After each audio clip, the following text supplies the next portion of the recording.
Flax is the world's oldest known fibre, and during the last 2 centuries, the north of Ireland became strongly associated with flax and the linen industry. By the early part of the 20th century, most farmers around the Garva area were involved one way or another, and were justifiably proud of the world-famous Irish linen label. Production was at its peak during the war years, and the Agithy rivers had a large number of water-driven mills, mainly involved in the various stages of linen production. Indeed, there were few people in the farming community who were not involved to some extent in the linen industry. The introduction of man-made fibre plants during the late 1950s began to spell the end of flax growing, and by the early 1960s it had ceased to exist completely in this area. Tom Stewart, whose father was a flax grower, along with his neighbours Hugh Archibald and Sandy Gray, have undertaken to grow 2.5 acres this year. There will be obvious changes from the mid-1950s, but we intend through this film to show the flax season as it was then. I bought that tractor there 4 or 5 years ago of a chap, John Irwin, and restored her. She's a 1953 Ford's Major with a 4-wheel drive conversion kit fitted on her by Roadless. It's one of the first conversion kits that Roadless ever made, because the axle is actually out of a GMG lorry and was converted to fit the tractor.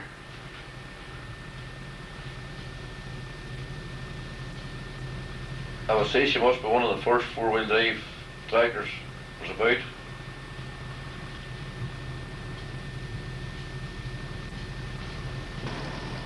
The plough that I'm ploughing with here today belongs to Hugh Barr, 3 times World Championship with a ransom plough. First won it in Killarney in 1954, in England in 55, and in Sweden in 56. No other man yet has ever done this.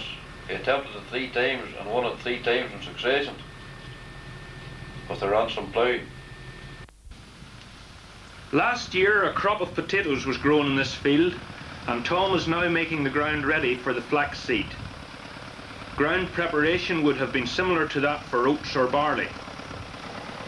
Today is the 20th of April, and Tom intends to have the seed sown within 5 days.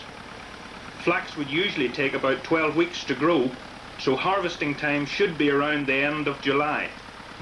However, Irish weather once again showed its unpredictability, and for the next 4 weeks it rained almost every day. Taking tractors on the ground would be out of the question. The spring and subsequently the harvest was going to be late.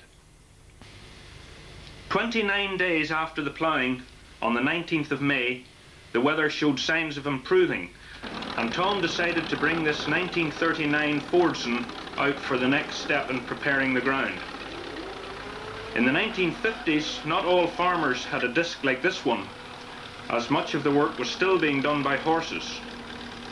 The disc was heavy to pull, but did an excellent job in cutting up the ground, as the earth had to be made as fine as possible. After a month of almost continuous rain, the ground is still damp, and although the sharp edges of the disc cut it up well, the earth is not yet as fine as Tom would like it. So the men decide to use the brake for further cultivation.